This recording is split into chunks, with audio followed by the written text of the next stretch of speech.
जय श्री कृष्ण मित्रों, श्री शक्ति एस्ट्रोलॉजी में स्वागत है। मैं आपको कुंडली रचना करने के बारे में बता रहा हूँ। और कुंडली रचना करने, कुंडली बनाने के लिए जो प्रारंभिक विषय है गणना करने का, मैं आपको लेके चल रहा हूँ। आज मैं आपको बताऊँगा कि सूर्योदय सूर्यास्त है और आपका दिनमान रात्रिमान आप कैसे निकालोगे, उसके बारे में बताऊँगा कि आपको साधन करना आना चाहिए। जब तक आप सूर्योदय नहीं निकाल पाओगे, क्योंकि आपको पिछले उसमें मैं बता चुका हूँ कि स्थानीय समय कैसे निकाले जाते हैं, तो स्थानीय आपको सूर्योदय भी निकालना आना चाहिए। जब तक आपको स्थानीय सूर्योदय निकालना नहीं आएगा, सूर्योदय है, सूर्यास्त है, दिनमान है, दिन रात्रि है, रात्रिमान है, जब तक ये निकालना नहीं आएगा तब तक आप इष्टकाल वगैरह है भाया भोग निकालने में आपको परेशानी रहेगी, यानी लगने साधन करने में आपको परेशानी रहेगी। तो आपको जो प्रारंभिक ज्ञान है ये आपको ज्ञान होना चाहिए। तो पहले आपको मैं बताता हूँ कि एक उदाहरण ले लीजिए। जैसे मैंने 29 मई का पिछली बार लिया था कि 29 मई 2022 का हमें अब सूर्योदय ज्ञात करना है। माना बच्चे जन्म कहाँ हुआ, तो बताया था आपको मेरठ में हुआ है। अब किसी बच्चे जन्म मेरठ में हुआ 29 मई को, तो उस दिन सूर्योदय क्या होगा ये हमको ज्ञात करना है। सूर्योदय सूर्यास्त, दिनमान और रात्रिमान ये ज्ञात करना। चारों चीज़ें हमको आज निकालनी है। कि मैं आपको चारों चीज़ें निकालना सिखाऊंगा। सूर्योदय, सूर्यास्त, दिनमान और रात्रिमान निकालना, ये चारों चीज़ निकालना आपको सिखा रहा हूँ। तो पहले हम जानते हैं कि एक अहोरात्र कितना होता है। दिन रात्रि हमारा होता है 60 घड़ी का। 60 घड़ी मतलब होता है 24 घंटे। दिनमान हमारा जो स्टैंडर्ड होगा वो दिन 12 घंटे, दिन 12 घंटे रात्रि, हम ये मानते हैं एक स्टैंडर्ड जो माना जाता है। और उसका दिन का आधा दिनार्ध कहलाता है, वो 6 घंटे का। तो ये तो एक नॉर्मल चीज़ हो गई, ये हमारे दिमाग में हमेशा इस तरह से रहना चाहिए। अब हमको साधन करना है। साधन करने में क्या करना है कि जहाँ से भी बच्चे का आपका जन्म है, जहाँ भी आप कुंडली बना रहे हैं जिस स्थान की, वो स्थान देख लीजिए।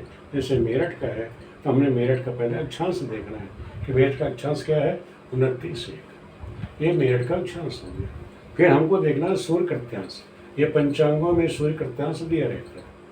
यह मैंने आपको किताब बताई थी आधुनिक ज्योतिष में, आप देखेंगे वहाँ सूर्य कृत्यांश सारणी बनी हुई है।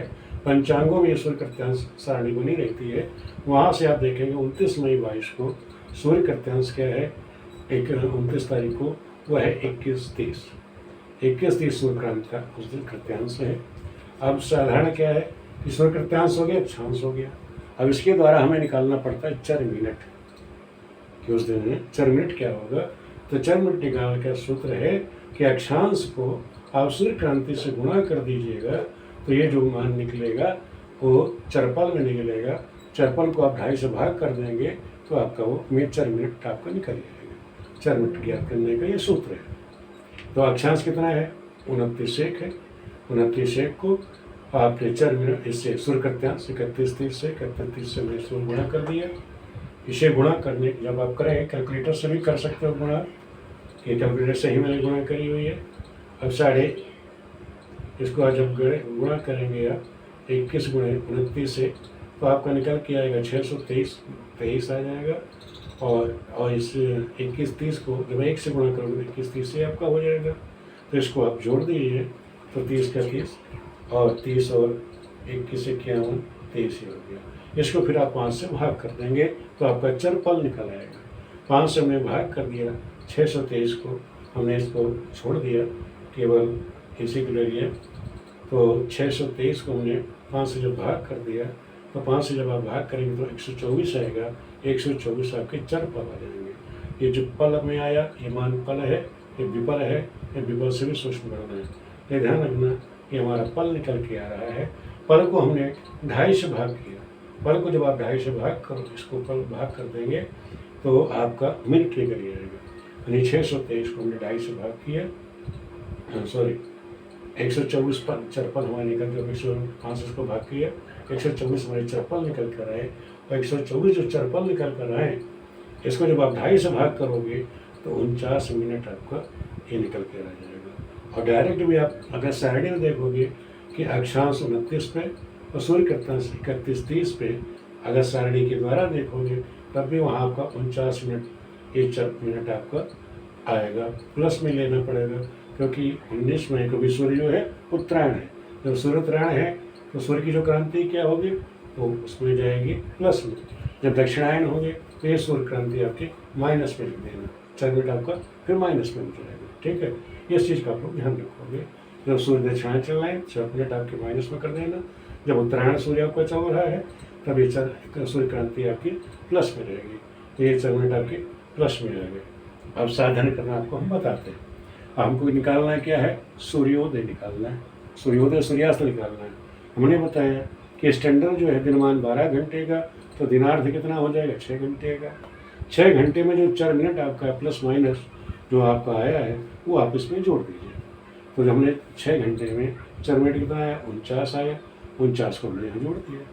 तो 6 घंटे 49 मिनट ये आपका क्या निकल के आएगा, सूर्योदय। ये सूर्यास्त है, इसको कहते हैं सूर्यास्त। 6 घंटे में 4 मिनट आपने जोड़ दिए, 6 में 49, 6 घंटे में 49 मिनट हमने जोड़ दिए। ये 6 घंटा है, ध्यान रखना, ये तो 6 घंटे हैं और इसमें 4 मिनट जोड़ा जाएगा, यानी घंटे में ये मिनट हमने जोड़ दिए, तो घंटा है आपका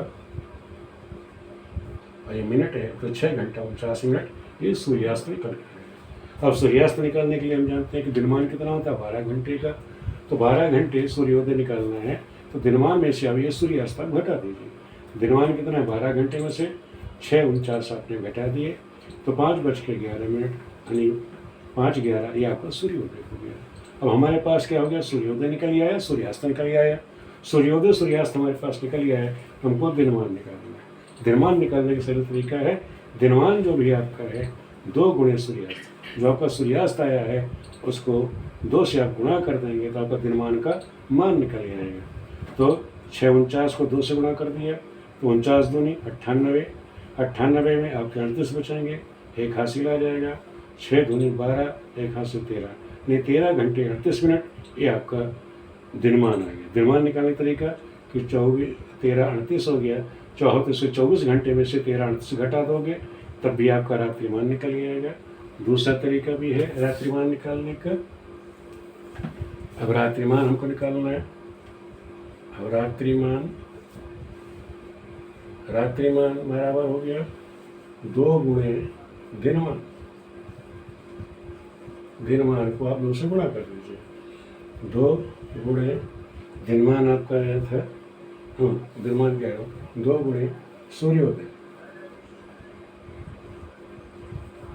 ये आपका सूर्योदय। सूर्योदय हमारा निकल गया था 5:11, 2 गुणे 5:11, तो 11 दूनी 22 मिनट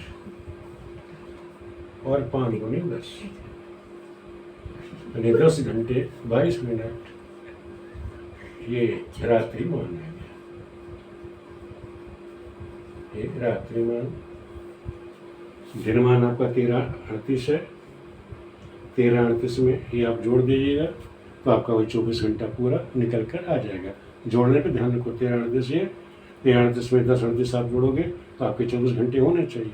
तो ये आपको ध्यान रखो, दिनमान में ये रात्रिमान और दिनमान जोड़ देंगे तो हमारा ये 24 घंटा निकल के आ जाएगा, क्योंकि अहोरात्र का जो मान होता है वो 24 घंटा। इस तरह से मैंने आपको बता दिया कि आप दिनमान, रात्रिमान और दिनार, ये सूर्योदय और सूर्यास्त कैसे साधन करोगे। सर्वप्रथम आपको क्या करना है, अक्षांश सूर्य कर्तांश आप पंचांगों से देख लेंगे, पंचांगों में दिया है और पुस्तकों में भी सूर्य कर्तांश दिया है। अक्षांश गुणे कर्त सूर्य कर्तांश, इसको दोनों को आपस में गुणा कर दीजिए। गुणा करके जो आपका मान आएगा, जब गुणा करेंगे जो मान आएगा उसको 5 से गुणा कर दोगे, 4 पद आ जाएगा। 4 पद को फिर आप 2.5 से भाग कर दीजिए तो आपका 4 मिनट आ जाएगा। जो 4 मिनट आपका आएगा वो 6 घंटे में दिनार्ध में जोड़ दो तो आपका सूर्यास्त आ जाएगा। उस सूर्यास्त को आप क्या करेंगे, सूर्योदय निकालने के लिए दिनमान में से सूर्यास्त घटा दीजिए तो आपका सूर्योदय निकल जाएगा। और दिनमान निकालने के लिए 2 गुणे सूर्यास्त जो आपका गुणा कर दीजिएगा तो आपका दिनमान निकल आएगा। और इसी तरह रात्रिमान निकालने के लिए 2 गुणे आपका सूर्योदय हो जाएगा तो आपका रात्रिमान निकल जाएगा। इस तरह से आपको मैंने बता दिया कि प्रारंभिक जो गणनाएं इसे निकालने के लिए आप लोग कैसे गणना करेंगे। तो ये गणनाएं आपको पहले सूर्योदय निकालना, स्थानीय मान जैसे बच्चा जन्म हुआ तो स्थानीय समय उसका निकालना आपको आना चाहिए। अस्थानीय ये सूर्योदय, ये सूर्योदय सूर्यास्त आपके स्थानीय निकली है। अब आप इसी के द्वारा, इसी विधि के द्वारा अब आप आराम से शुद्ध गणना करने के लिए आप सूर्योदय आपके पास हो गया, सूर्यास्त हो गया। सूर्योदय आपको चाहिए को इष्टकाल निकालने के लिए। अब इससे जब सूर्योदय आपके पास स्थानीय समय है तो इससे आप इष्टकाल, शुद्ध इष्टकाल निकालोगे। कहीं का भी कोई बच्चा इसी तरह विधि से आप शुद्ध इष्टकाल निकालेंगे।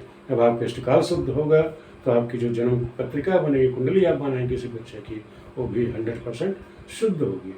उसके बाद आप जो फलित करेंगे, स्पष्ट करेंगे, वो आपका सटीक होगा। आगे मैंने सारी जानकारी आप लोगों को दे रखी है। ये प्रारंभिक आप लोगों को कई बार कमेंट आप लोगों ने किया था कि ये प्रारंभिक चीज़ आप लोगों को समझ में नहीं आ रही थी, इसलिए मुझे वीडियो बनानी पड़ी। तो आपका लोगों का बेस कमज़ोर नहीं रहे किसी प्रकार का, इसलिए मुझे आपको पुनः ये वीडियो बनानी पड़ी। वीडियो देखने के लिए आप सभी मित्रों का बहुत बहुत धन्यवाद।